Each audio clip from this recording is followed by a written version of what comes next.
Bonjour, bonsoir. Bienvenue encore à ce nouveau flash de ce qu'on ne vous dira jamais dans votre cours d'histoire.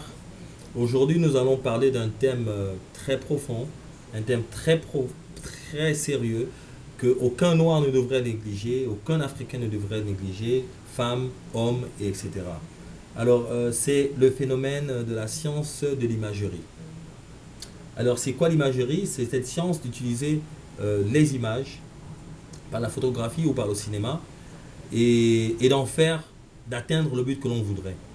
Et ici, l'Occident, l'homme blanc, a su utiliser l'imagerie pour créer les images dominantes du monde, pour créer ainsi le monde à son image et pour établir aussi par là un standard de l'humanité où les Africains, les Noirs seraient condamnés à échouer et les Blancs seraient condamnés à réussir. Voilà. Donc vous voyez, l'imagerie a été maîtrisée par l'Occident depuis les 1800. Alors ils ont créé déjà un concept, déjà le concept de race. Ils ont créé le concept religieux avec chrétien, avec l'obsession du Christ blanc. Et ils ont créé aussi le colonialisme avec tous les blancs qu'ils envoyaient en Afrique. Et en s'appuyant de leur imagerie occidentale que l'homme blanc était supérieur. Et pour montrer que l'homme blanc était supérieur, ils se sont attelés à créer une machine de masculinité héroïque blanche. Et cette masculinité héroïque blanche était représentée par Tarzan, Conan le barbare, Hercule, Rambo, et etc.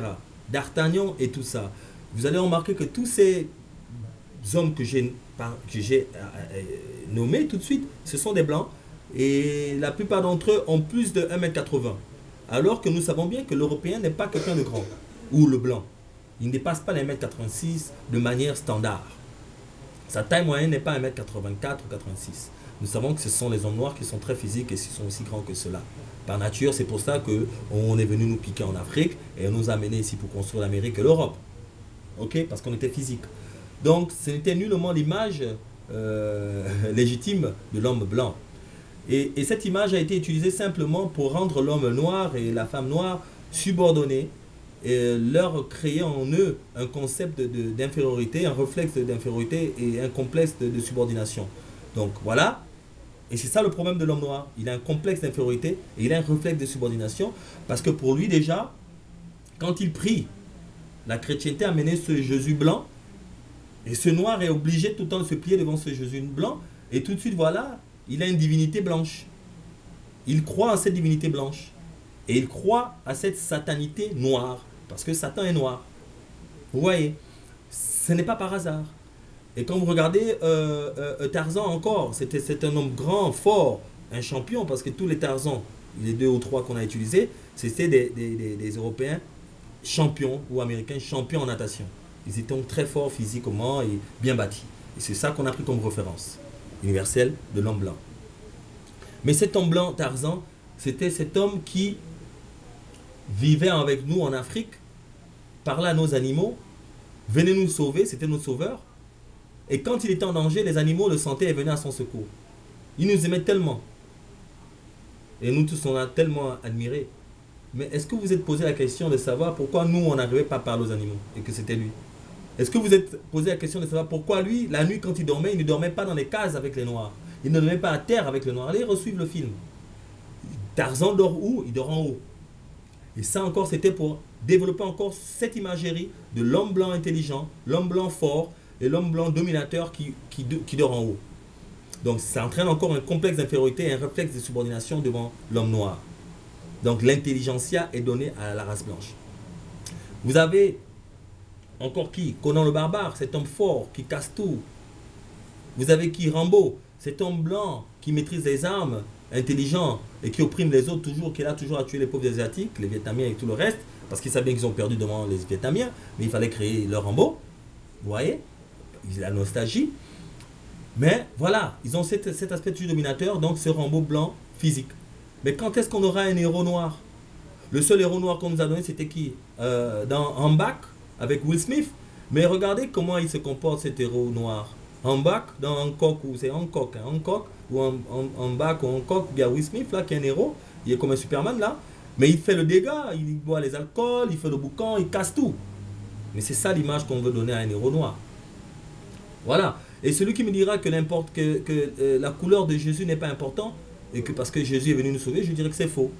Parce que je ne pense pas que le Vatican acceptera un jour de peindre Jésus en noir et d'imposer aux Blancs de prier devant Jésus noir. La solution simplement, ce n'est pas donner d'image à Dieu. Parce que lui-même a dit, j'ai été fait, je vous ai fait à mon image. Donc ça veut dire que si moi, Christian Combegnondo, je suis noir, je peux penser que Dieu est noir. Si j'étais asiatique, je peux penser que Dieu était asiatique. Si j'étais blanc, je peux penser que Dieu était blanc. Mais sans pour autant vouloir imposer ça aux autres.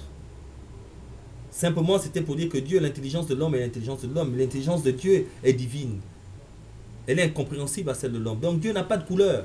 Il peut prendre toutes les couleurs qu'il veut. Il n'est pas une personne. Vous voyez? Mais l'homme blanc a voulu diriger ça. Donc, ça veut dire quoi? Qu'il y a une discrimination au niveau du ciel? Que Dieu est discriminatif?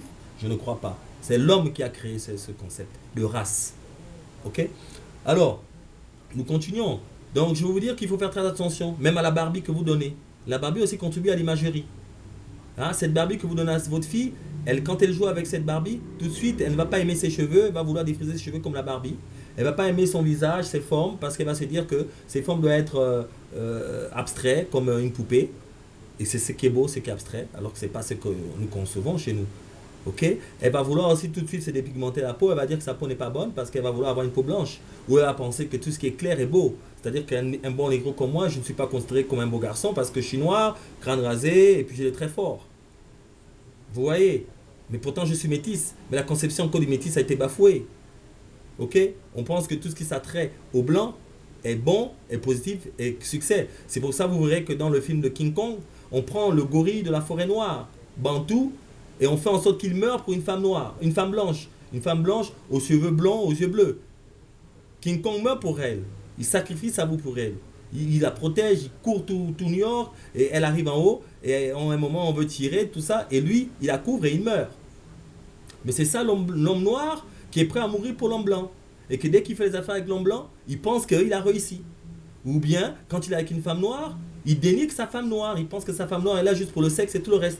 Alors que la femme noire, dans l'Antiquité, avait une place divine.